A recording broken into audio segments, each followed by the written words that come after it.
The storm roared like an unrelenting beast, hurling rain and debris across the shredded jungle landscape. Torrential waves churned through the river, now swollen and furious, carrying with it fragments of what had once been the lush underbelly of an alien world. Among the chaos stood Miri, a 13-year-old girl drenched to the bone, her backpack tugging at her shoulders, weighing her down as the surging floodwater clawed at her legs. Her gaze was locked on the trembling creature in her hands, a baby alien dragon, no larger than a house cat, its wings slick with rain and its obsidian eyes reflecting the flashes of distant lightning. The air was electric with peril. Behind her, a military helicopter tore through the dark skies, its spotlight combing the jungle like an accusatory finger. Miri had seen its operators before, stoic men clad in tactical armor, their movements precise, their faces devoid of warmth. They weren't here to save anything. They were hunting. The dragonlet emitted a weak, plaintive chirp, shivering violently in her grasp. It was a sound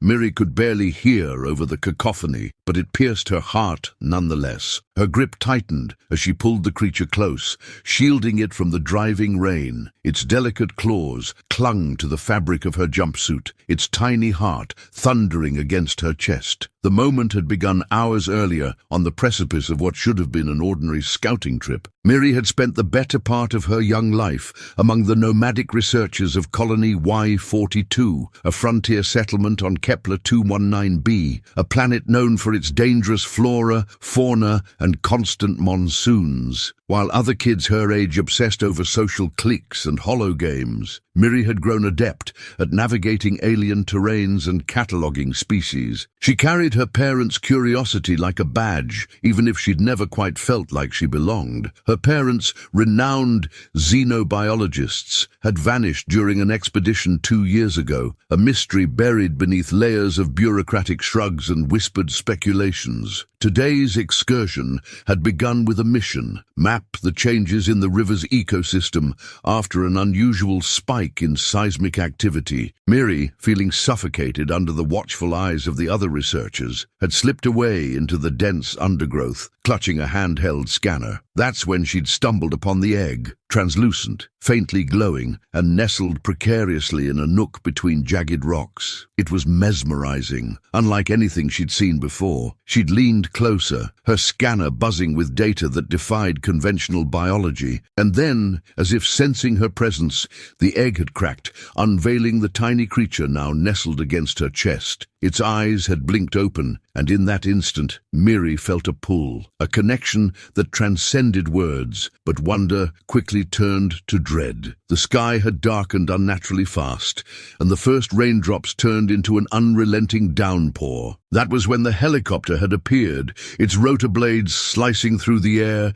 its searchlight sweeping the forest floor. Miri knew immediately what they wanted. Now, knee-deep in the swirling floodwaters, Miri's instincts screamed at her to run. The spotlight swept dangerously close, illuminating the fractured remains of trees and the thrashing chaos of the river. She knew the helicopter's thermal scanners would pick up the baby dragon's heat signature if she didn't act fast. Okay, she muttered under her breath, her voice trembling as she surveyed her surroundings. Up ahead, the river widened, splitting into multiple tributaries. Most of them were impassable, but one narrow path between jagged boulders seemed just shallow enough to cross. She pushed forward, the current tugging at her legs with cruel insistence. The dragonlet whimpered again, its tiny wings flapping weakly. It was struggling against the cold, its body not yet adapted to the unforgiving elements. Miri glanced down, her jaw tightening. "You're gonna make it," she whispered fiercely. "I didn't drag you out of that egg just to let you die now." Behind her, the helicopter hovered lower, its spotlight narrowing like a predator locking onto its prey. She could see the silhouette of one of the operatives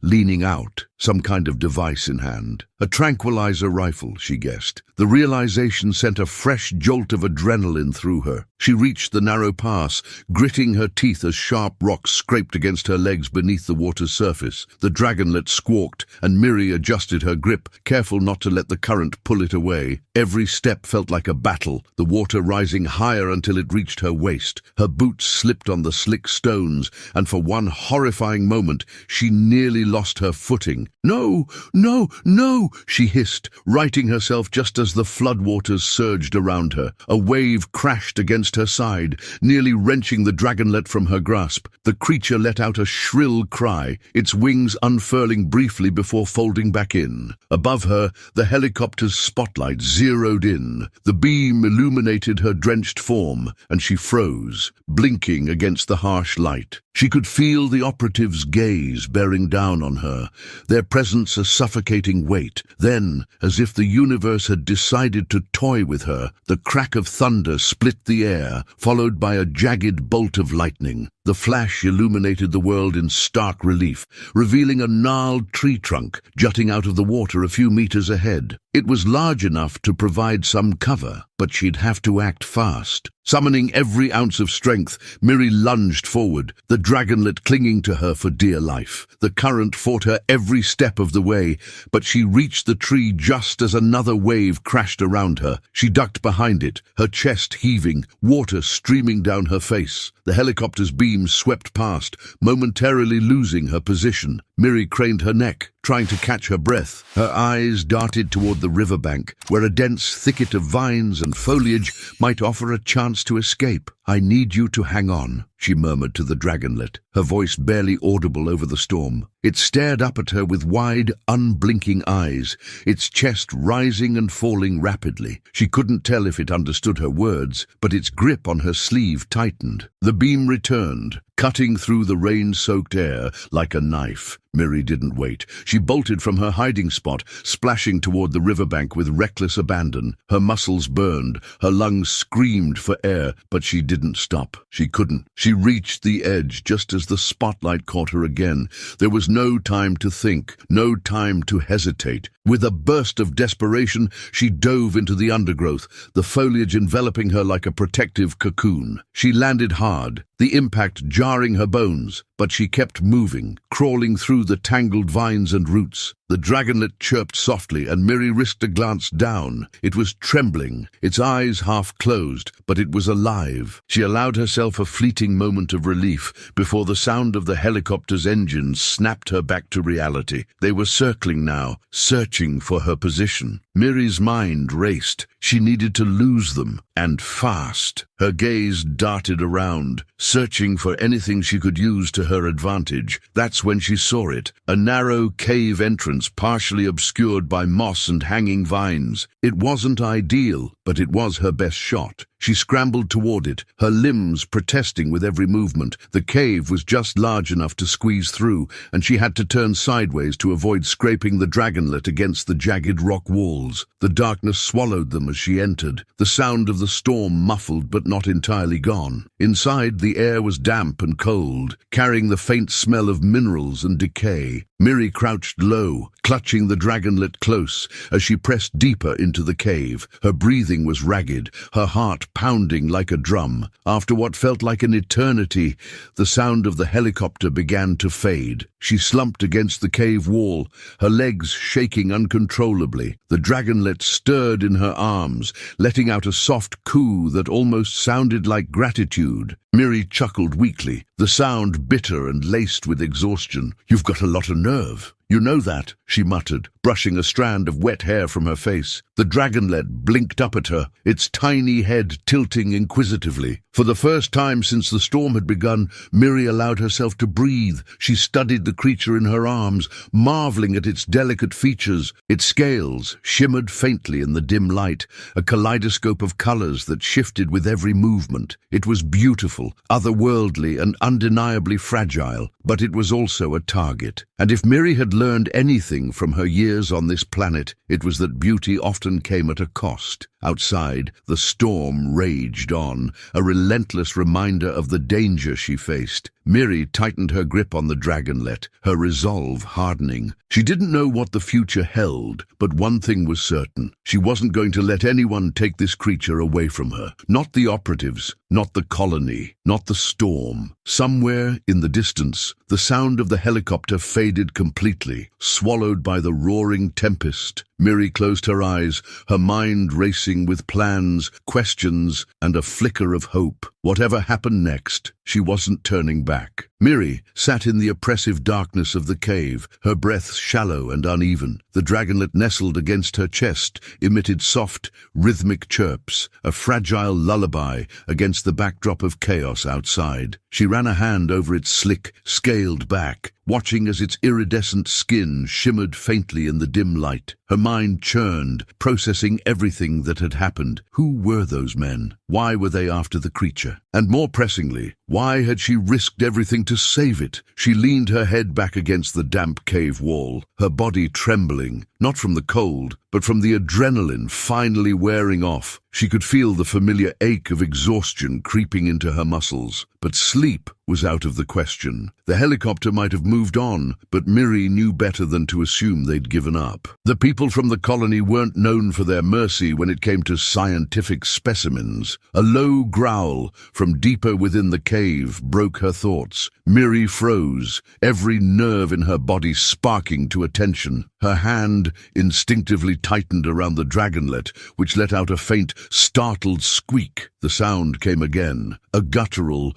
bone-rattling rumble, like the warning of some hidden predator. "Great," she muttered under her breath, because of course the only safe-looking spot for miles would turn out to be occupied. She peered into the shadowed depths of the cave, her eyes adjusting to the faint glimmers of bioluminescent moss clinging to the walls. Her pulse quickened when she spotted the faint outline of movement, a hulking silhouette low to the ground, with sharp, angular limbs that glistened faintly as it shifted. "Wonderful choice, Miri," she whispered bitterly to herself. "Brilliant, a plus survival instincts." The dragonlet let out a sharp chirp, and she immediately clamped a hand over its snout. "Shh," she hissed, her voice low and urgent. The creature squirmed against her hand, and for a moment she thought it might let out another noise, but it stilled, its wide eyes locked on hers. She could feel its tiny heart hammering under her grip, a frantic mirror of her own. Her mind raced. She couldn't fight whatever was lurking in the cave.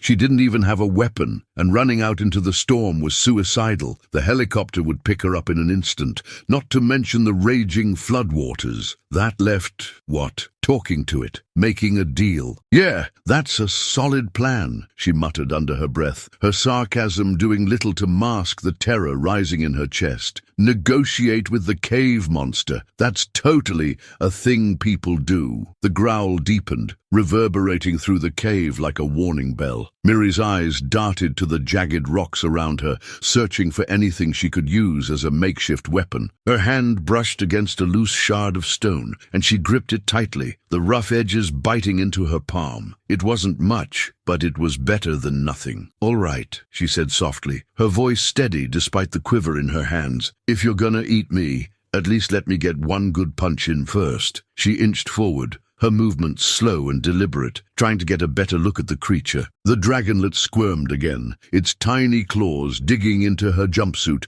but it remained silent. As she moved closer, the dim bioluminescence revealed more details.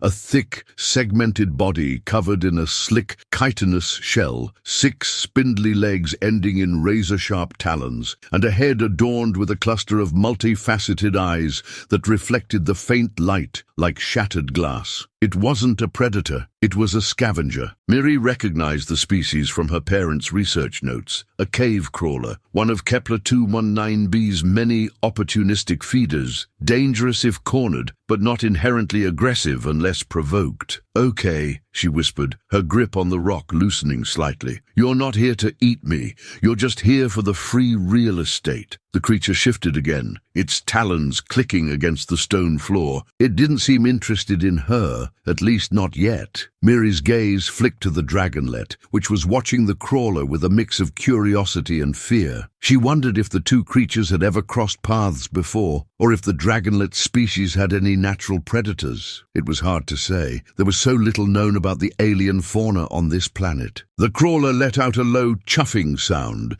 its body lowering as if settling in for a rest. Miri took that as her cue to move. She slowly backed away, keeping her movements deliberate and non-threatening. Her heart pounded in her chest as she edged toward the mouth of the cave, where the rain still poured in sheets, creating a shimmering curtain of water. Once she was a safe distance away, she exhaled shakily, her legs nearly giving out beneath her. The dragonlet chirped again, and this time she didn't try to silence it. Instead, she pressed her forehead against its tiny head, the faint warmth of its body grounding her in the chaos. "You're really not making this easy, you know that," she murmured. The creature let out a soft trill, as if in agreement. Outside, the storm showed no signs of letting up. Miri's options were grim. She could wait in the cave and risk running into more creatures, or worse, being found by the helicopter. Or she could brave the elements and try to put as much distance between herself and the colony as possible. Her thoughts were interrupted by a sharp crack from above. She looked up just in time to see a massive branch break loose from a tree and come crashing down into the floodwaters with a deafening splash. The force of the impact sent a surge of water rushing toward the cave, and Miri barely had time to react before the wave hit. She clung to the dragonlet as the water swept her off her feet, slamming her against the cave wall. Pain shot through her side, but she held on, her fingers gripping the slick stone for dear life. The current was relentless, dragging her toward the mouth of the cave, but she managed to wedge herself into a crevice, her legs bracing against the force of the water. "Not how I pictured this ending," she gasped, her voice barely audible over the roar of the flood. The dragonlet let out a frantic screech, its wings flapping wildly as it tried to escape the torrent. Miri tightened her grip, her mind racing. She couldn't stay here. The water was rising too fast, but if she let go, the current would sweep her and the creature into the open, where the helicopter might still be lurking. As if to confirm her fears, the faint thrum of rotor blades reached her ears. The helicopter was back, its spotlight piercing through the rain like an unrelenting eye. Panic clawed at her chest as she realized she was out of time. "All right," she muttered, more to herself than the dragonlet. "Guess we're doing this the hard way." She took a deep breath and let go of the crevice, allowing the current to carry her toward the cave's entrance. The water rushed around her, cold and unforgiving, but she kicked her legs, steering herself toward the nearest outcropping of rocks. She reached it just as the spotlight swept past, narrowly avoiding detection. Her heart pounded as she pressed herself flat against the rock, the dragonlet clinging to her shoulder like a terrified child. The helicopter hovered overhead, its engines a deafening roar. Miri held her breath, her body trembling with fear and exhaustion. Then, without warning, a new sound cut through the storm, a high-pitched, keening wail that seemed to emanate from the depths of the jungle. The dragonlet perked up immediately, its eyes widening as it let out an answering trill. Miri froze, her mind struggling to process what was happening. The wail came again, louder this time, and the dragonlet squirmed excitedly against her. It wasn't just a sound, it was a call, a signal. Miri's blood ran cold as the realization hit her. They weren't alone. The wail grew louder, an eerie, otherworldly sound that seemed to slice through the storm and reverberate in Miri's chest. The dragonlet pressed against her shoulder, its wings fluttering in a way that felt almost instinctual, as though it was responding to an ancient call buried deep in its DNA. Miri clung to the jagged rock, her fingers raw and trembling, and stared into the storm, where the jungle's blackened silhouette rippled in the torrential rain. This wasn't just a random signal. Someone, or something, was looking for the creature, and they were close. "Oh, fantastic," Miri muttered under her breath, "because what I really needed tonight was more mysteries." The dragonlet let out a piercing trill in response to the wail, its tiny lungs pushing out a sound that seemed impossibly loud for its size. The echo was instantaneous, carrying through the storm with an almost eerie clarity. Miri froze, her stomach twisting into knots. Whatever was out there had just heard them, and it wasn't going to stop until it reached them. The helicopter's blades thumped louder shoulder overhead, its searchlight slicing through the rain as it scanned the area with renewed urgency. Miri's pulse quickened. If the two forces, whatever was calling for the Dragonlet and the hunters in the helicopter, collided, she was likely to end up as collateral damage. "Perfect. Really nailing it tonight, Miri?" she muttered sarcastically. Her voice cracked, betraying the thin thread of panic she was barely holding at bay. Her gaze darted to the Dragonlet, its black, glassy eyes staring at her with something uncomfortably close to trust. "I hope you have a good plan,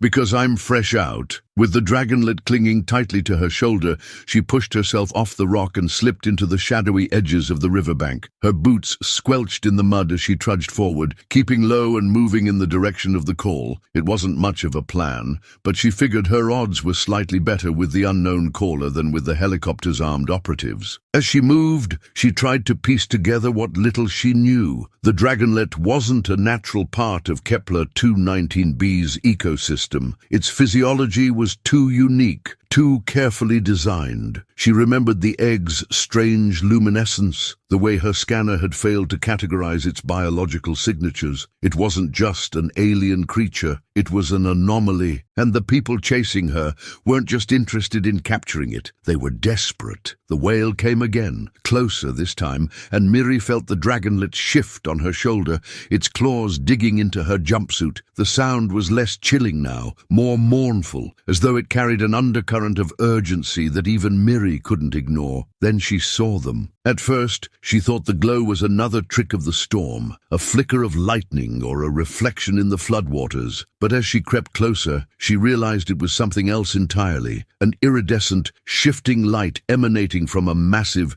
sinuous form moving through the trees. The creature was unlike anything she'd ever seen, part organic, part mechanical, with scales that rippled like liquid metal and a body that coiled with the precision of an automaton. Its head was crowned with spiny, luminous appendages that pulsed in time with its cries, and its eyes, if they could be called that, glowed like twin stars in the darkness. The Dragonlet let out another trill, this one high and urgent, and the larger creature froze. Its head snapped in their direction, and Miri felt her knees go weak. She crouched lower, pressing herself against the trunk of a fallen tree, but the Dragonlet squirmed in her arms, pushing against her restraining grip. "No, no, no," she whispered through gritted teeth, but the creature had other ideas. It wrenched free of her grasp and leapt toward the larger being, its tiny wings flapping furiously as it glided awkwardly through the air. Miri reached out instinctively, but it was too late. The Dragonlet landed on the larger creature's head, its claws sinking into the metallic scales, and emitted a series of chirps that sounded like a child excitedly recounting an adventure to a parent. "Oh, you've got to be kidding me," Miri muttered, her voice rising in disbelief. She stayed crouched, watching as the two creatures seemed to communicate, chirps and trills interwoven with low, resonant hums that made the air vibrate. The larger being lowered its head slightly, as if inspecting the Dragonlet, and for a brief moment, Miri saw something almost tender in its movements. And then the helicopter arrived. The beam of the spotlight swept over the jungle, landing squarely on the two creatures. The larger one let out a deafening roar, a sound that shook the trees and sent waves rippling through the floodwaters. Miri clapped her hands over her ears, her eyes wide as the creature reared up to its full height, its spiny appendages flaring like the sails of an ancient ship. A voice crackled over the helicopter's loudspeaker, sharp and commanding. "Stand down! Surrender the asset immediately." "Asset?" Miri repeated incredulously. She looked back at the scene unfolding before her, the absurdity of the word almost laughable. "That's what you call that?" The larger creature didn't wait for a second command. It let out another earth-shaking roar and lunged toward the helicopter, its movements impossibly fast for something so massive. The operatives opened fire, their weapons releasing bursts of bright, searing light that cut through the rain. Miri ducked instinctively, shielding her head as debris rained down around her. For a moment, it was chaos. Roars, gunfire, and the deafening whir of the helicopter's blades blending into a cacophony that made Miri's head spin. She could barely think, barely breathe. All she knew was that she had to move. Staying here wasn't an option. She scrambled to her feet and bolted toward the trees, her boots slipping in the mud as she pushed through the dense undergrowth. Branches whipped against her face, and the rain soaked her to the bone, but she didn't stop. Behind her, the sounds of the battle raged on, growing more distant with each step. Eventually, she stumbled into a clearing and collapsed against a tree, gasping for air. Her body ached, her lungs burned, and her mind was a swirling mess of fear and confusion. But for the first time in what felt like hours, she was alone, or so she thought. Miri, the voice was soft, almost a whisper, but it stopped her cold. She whipped around, her eyes darting through the shadows. "Who's there?" she demanded, her voice trembling. A figure stepped out from the trees, a tall, gaunt man with weathered features and eyes that seemed to glow faintly in the darkness. He wore a tattered cloak that billowed in the wind, and his expression was one of calm detachment, as though he were entirely unaffected by the chaos around him. "How do you know my name?" Miri asked, her voice rising with a mixture of suspicion and fear. She glanced around, searching for any sign of an ambush, but the man appeared to be alone. The man tilted his head slightly, studying her with an intensity that made her skin crawl. "You're carrying something extraordinary," he said, his voice low and measured, "and you've drawn the attention of forces you don't understand." Miri's hand went instinctively to her shoulder, where the dragonlet had been moments ago. Her chest tightened as she realized how exposed she was. No weapons, no backup, nothing but a soaked jumpsuit and a stubborn streak that had carried her this far. "I don't know what you're talking about," she said, trying to keep her voice steady. The man's lips quirked into a faint smile, one that didn't reach his eyes. "Oh, I think you do." Before she could respond, the ground shook violently, nearly knocking her off her feet. A low, guttural roar echoed through the jungle, followed by the distant screech of metal tearing apart. Miri's stomach dropped as she realized what had just happened. The larger creature had brought down the helicopter. The man turned his gaze toward the source of the sound, his expression unreadable. "The balance has been upset," he said, more to himself than to her. Then he looked back at Miri, his eyes narrowing slightly. "You need to make a choice." "A choice?" she repeated, her voice dripping with sarcasm. "Oh, sure. Let me just take a minute to think about my options while the entire planet tries to kill me." The man didn't react to her tone. Instead, he stepped closer, his voice dropping to a near whisper. "That creature you've protected, it's not just a life, it's a key. And everyone out there, from the hunters to the ones calling for it, wants control of what it unlocks." Miri stared at him, her mind racing. A key to what? And why her? She opened her mouth to demand answers, but before she could speak, the man turned and vanished into the shadows, leaving her alone once more. Thunder rumbled overhead, and Miri clenched her fists, her jaw tightening. She didn't know what game she'd been dragged into, but one thing was clear. She was running out of time. The roar of the larger creature echoed through the storm, a low, reverberating cry that seemed to shake the very ground beneath Miri's feet. She remained frozen for a moment, her mind racing to make sense of the man's cryptic words before he'd vanished into the jungle. A key, a balance upset. What does any of this mean? Her eyes darted toward the glowing, mechanical-seeming creature towering in the distance. The tiny dragonlet perched on its head like a long-lost child. Then she saw the wreckage. The helicopter, or what was left of it, lay scattered across the jungle floor. Shredded metal and smoldering wreckage told the story of a desperate, uneven battle that had just ended. And yet, there was no movement from the operatives who had once piloted it. The larger creature, still glowing faintly, stood amidst the debris like a sentinel, watching the trees with an intensity that sent a chill down Miri's spine. It wasn't looking for her, not anymore. It was waiting. Waiting for what? She muttered, more to herself than anyone else. Her voice was swallowed by the storm, but even she couldn't muster her usual sarcasm. There was something final in the air, something that pressed against her chest and made it hard to breathe. She edged closer to the clearing, her body low to the ground, her movements cautious. The dragonlet trilled, and the larger creature turned its gaze toward her hiding spot. Miri froze. She'd been careful, she'd stayed low, but it didn't matter. The thing could see her. No, more than that, it could sense her. The dragonlet, still perched on its head, chirped excitedly and flapped its tiny wings as if urging her forward. Fantastic!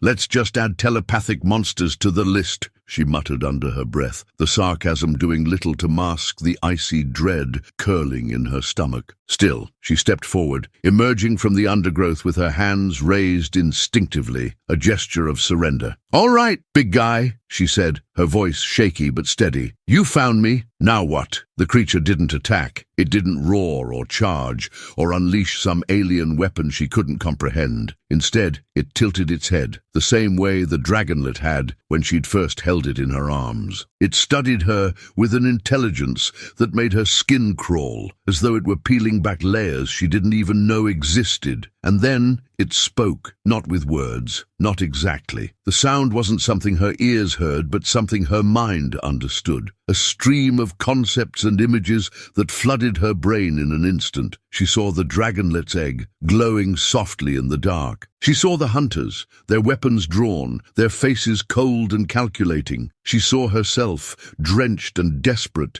clutching the tiny creature like it was the only thing keeping her alive. And then she saw them. A fleet of ships, impossibly large, impossibly advanced, descending on Kepler 219b like a swarm of locusts. Their purpose was clear. The dragonlet wasn't just a creature, it was a catalyst, the spark of something so catastrophic that it would bring an entire planet to its knees. The larger creature wasn't its parent, it was its guardian, its keeper, its jailer. And Miri had just set it free. The images vanished as suddenly as they'd come, leaving her gasping for air. Her knees buckled, and she dropped to the muddy ground, her head spinning. The creature watched her impassively, its glowing eyes unblinking, as though waiting for her to understand. "No," she whispered, shaking her head. "No, that's not possible. It's just a baby, it's just—" She stopped herself, her voice breaking. Deep down, she knew the truth. She'd known it since the moment she'd found the egg,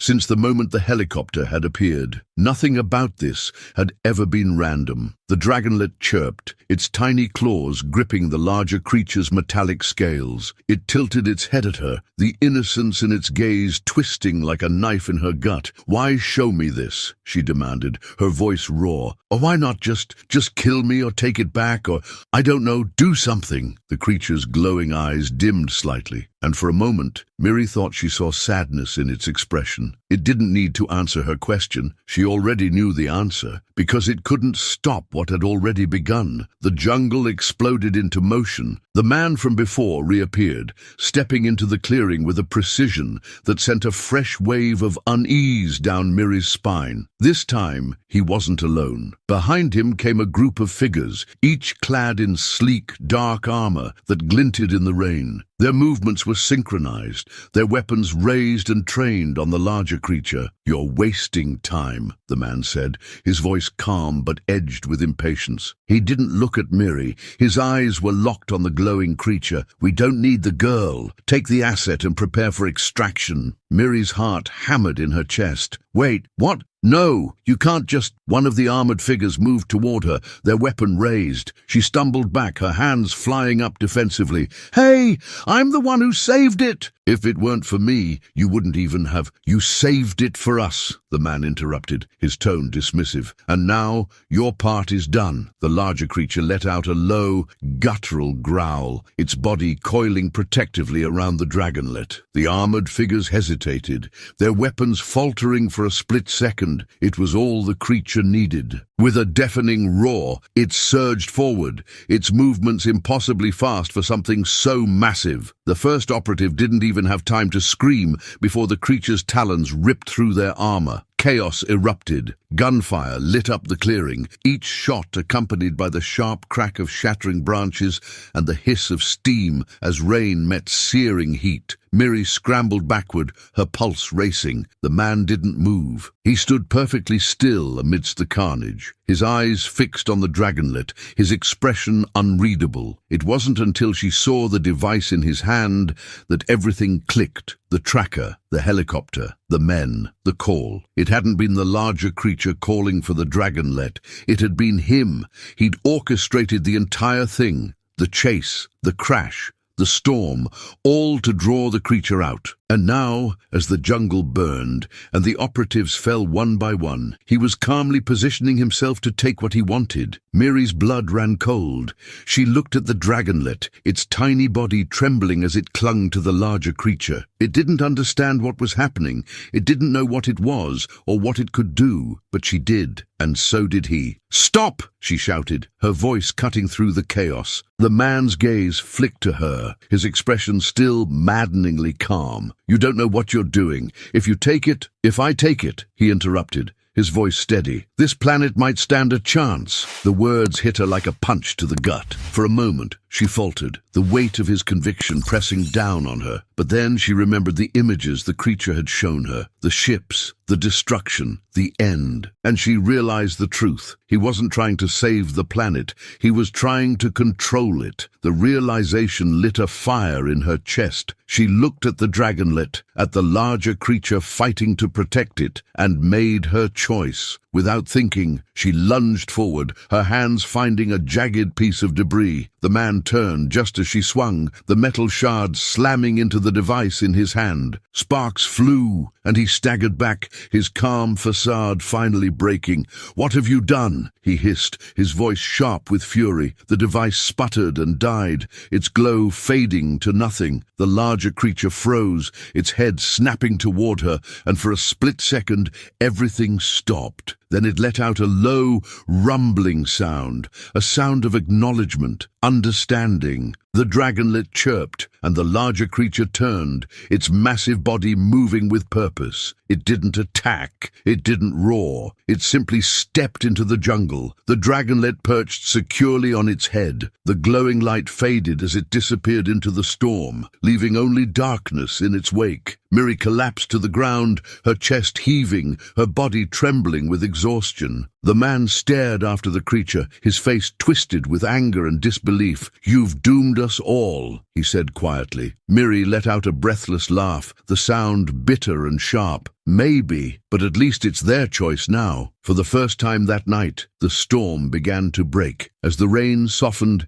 and the jungle fell silent, Miri sat in the mud, staring at the place where the creatures had vanished. And for the first time, she felt something close to peace. Miri sat in the mud, her body trembling with exhaustion, her mind a swirl of fragmented thoughts. The storm had eased, the jungle quieted, but inside her, a tempest still raged. The larger creature had disappeared with the dragonlet, and the man's bitter words echoed in her ears. "You've doomed us all." Yet she knew the truth. She hadn't doomed anyone, not intentionally. But the consequences of her actions still loomed, vast and incomprehensible. She glanced at the man who remained kneeling by the shattered device, his expression a mixture of fury and despair. For someone who had seemed so composed, so untouchable, he now looked small, vulnerable, a man who had gambled everything and lost. But that wasn't the end, was it? Miri forced herself to her feet, every muscle protesting. She had to know. Why had this all started? What was so important about the dragonlet that it could upend an entire planet's fate? The man wasn't going to give her answers willingly, but she had one thing he didn't. Time. The creatures were gone, and without them, whatever plan he'd been orchestrating had just crumbled. "Talk," she said, her voice rough but firm. "What was that thing? The dragonlet? The big one? All of it? What's really going on here?" The man didn't answer immediately. He stared at the broken device in his hands, his jaw tight. Finally, he let out a low, bitter laugh. "You really don't get it, do you?" he said, standing slowly. "You just played your part in a cycle older than this planet, older than humanity, and you think you've stopped it." He gestured toward the jungle, where the creatures had vanished. "They'll come back. They always come back. You didn't save anything. You just delayed the inevitable." Miri frowned, his words stirring something in her memory. The images the larger creature had shown her, those ships, descending like harbingers of doom. They hadn't been coming for Kepler 219b itself. They'd been coming for the Dragonlet. "It's not just them, is it?" she said, her voice quiet. "The Dragonlet, it's like a beacon, isn't it? Something that brings those ships here." The man gave her a grim smile. "You're smarter than you look. Too bad you didn't figure that out before you broke everything." Miri's stomach churned, but she refused to let his condescension shake her. "Then why are they gone? Why didn't they just destroy everything while they were here?" "Because they're not stupid," the man snapped. "That Guardian, it wasn't just protecting the Dragonlet. It was controlling it, keeping it from signaling. As long as the Dragonlet stays dormant, the ships stay away. But thanks to you, it's out there now, unprotected. And when it grows strong enough..." He didn't finish the sentence, but he didn't need to. The weight of his words settled heavily in her chest. She'd thought she was saving a helpless creature. Instead, she might have unleashed something far worse. "No," she said, shaking her head. "You're wrong. That creature, whatever it was, it didn't want destruction. It showed me. It showed you what it wanted you to see," he interrupted. "They're manipulators, Miri. They don't think like us. They don't feel like us. They exist for one purpose, and one purpose only, to propagate their kind, no matter the cost." Miri clenched her fists, anger and doubt warring within her. "If that's true, then why didn't it kill you? Or me? It could have wiped us out in seconds, but it didn't." The man didn't answer, his silence infuriating. She took a step closer, her voice rising. "What aren't you telling me?" Finally, he sighed, his shoulders sagging. "It's not about killing, it's about survival. The Dragonlet is the last of its kind. Its species was eradicated centuries ago because of what it represented. Power that no one could control. Those guardians, the ones you call protectors, were created to keep them from ever signaling again. But now that you've let it go," he trailed off, shaking his head, "it's only a matter of time." Miri's breath hitched. The last of its kind, that wasn't what she'd expected. The Dragonlet, so small, so fragile, it wasn't just a creature. It was an entire species' last hope, caught in a web of destruction and fear, and she was at the center of it all. Her gaze hardened. "Then we stop it. We find it before it signals, and we stop it." The man laughed again, this time louder, harsher. "You think you can undo centuries of destruction with a brave little speech? You're out of your depth, girl." "Maybe," she said, her voice steady, "but at least I'm not sitting here whining about it." She turned and started walking toward the jungle, ignoring the man's incredulous stare. Her legs felt like lead, her body screaming for rest, but she didn't stop. The rain had slowed to a drizzle, and the faint glow of dawn began to creep through the canopy. It was a small comfort, proof that the night was over, that she was still standing. Behind her, the man cursed under his breath. "You're going to get yourself killed, you know." She glanced back, her expression sharp. "Yeah, well, at least I'll die trying." He hesitated, then muttered something she couldn't hear before following her into the jungle. She didn't thank him, and he didn't offer any words of encouragement. They walked in silence, their shared goal unspoken but understood. It didn't take long to find the tracks. The larger creature's massive footprints were etched into the mud, glowing faintly with residual energy. Miri followed them with grim determination, her mind racing. She didn't know what she was going to do when she found the Dragonlet. She just knew she had to try.